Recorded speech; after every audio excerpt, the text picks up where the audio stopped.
Hey, Ursula here. Thought you'd like to see what I look like here. We're at Gulf Wars, and I'm going to take you on a walk through the shop before we open.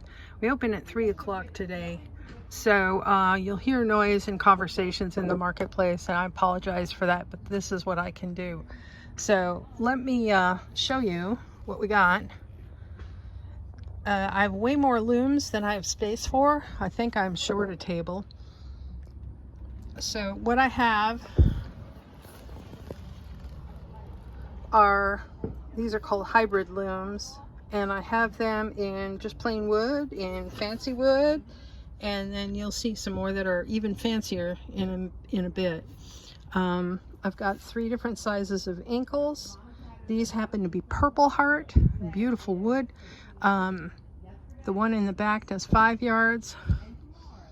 The one in the front is 4 yards, and then I haven't measured the little one, but we've got, they're called lunchbox looms. In addition to those, we have Viking bag handles, so if you're making yourself a bag, we got that. I've got some thread winders. These are $3 a pop, or 12 for 30. And I've got some that are already counted out in the back. We have the Sammy Heddles.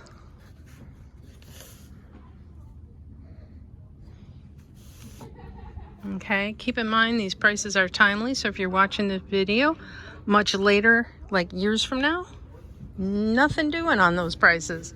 All right, here we've got some really fancy pickup shuttles. This is so if you're weaving, you can pick up threads, you know, like every 5th thread or whatever it is that your pattern calls for. I have cochineal. I have, these are sewing awls to poke holes for making eyelets. Let's say you're making a bodice and you need to put in some eyelets. So those are basically like a cloth punch. And then I have some fancy shuttles, and I apologize, I don't have a good basket for those right now. And then I've just got plain assorted shuttles. And then I've got my hand-dyed wool. This is a really fun boucle. It's called periwinkle. That's not the color, that's actually the name of the yarn. And then down here I have a licorice twist, where it picks up the dye differently every 3rd strand. It gets really dark. So that's a lot of fun. I've got the purple and the pink and the yellow. These are all natural dyes. Let's take a look over here. I've got linen thread. This is the thread weight, the 40/2 linen. Then this is new this year. This is the 16/4 linen. It's a thicker thread. It's really a lot nicer to knit with if you're making a bag or something. I suppose you could also couch it on. And then I have the 16/2, which is really strong.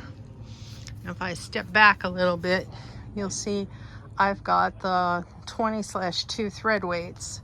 And I apologize, it's dark in here. We're not open yet, so I have to leave the front doors closed. But you can see I've done some cochineal, and every single one is marked. I've got some plain ones. There's a lot of classes here at Gulf Wars, so if you're going to be taking a natural dye class, come pick up some yarn to toss in your dye bath. These are organic wool, all natural dyes. And then this is my hand spun. That's an Aran weight. And then you can see I've been busy making hats. I've got some bowlers. And then these ones here are called harlequins. And then some pointy hats, Viking style. And then I've got sock yarn, or fingering weight if you prefer. You can do shawls with it. Over here on the table, I've got heddles in 4-inch size and some in 24-inch. And then somewhere kicking around the shop, I also have 10-inch lucettes. And here I have a couple bone needles left. This is a superwash in bulky. And you can see I've got a lot more looms going down the line. We've got a good selection of used books. And then we have some trim that's been sitting around somewhere, needs a home. It needs a home. Help it. Stop in and help it. And then up here are more Viking bag handles. And then back here is the Lincoln Log Tower of Looms. And you can see how fancy some are. Isn't that amazing? That's done by electrifying the wood and then filling it in with a powder that turns into these beautiful colors. And then some are just really plain, beautiful wood. This is a spalted. Spalt means that the tree had some kind of mold, and it leaves this beautiful pattern in it. And then we have the more of the smaller 4-yard looms. And so that's my Lincoln Log Tower. I have some prime alpaca. It's not hung yet or tagged. I have to sell some things before it can go out because I'm out of space. This is new this year at Gulf Wars. I have notions. I have buttons and clasps in metallic.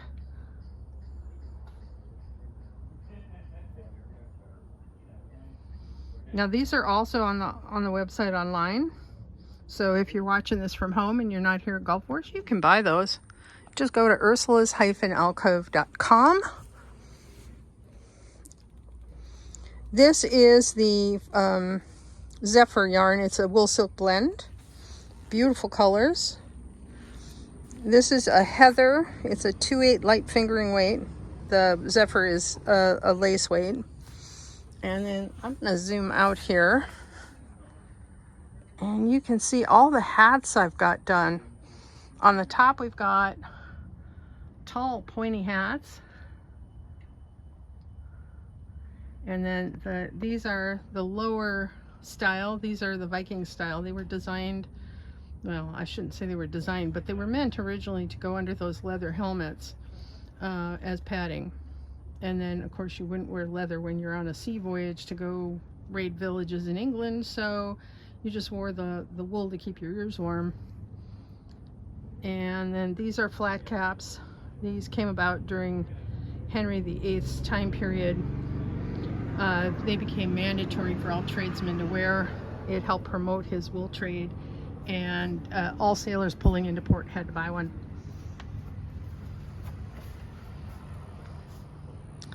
All right, these are my shawls that I have made.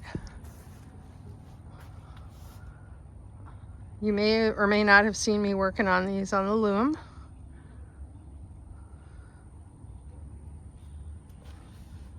Some are rectangular. This is just a rectangular shawl. It's anywhere from 14 to 24 inches wide and 2 yards long. And then this is a triangle shawl. And then this one here is a Ruana. That's all hand spun and hand dyed.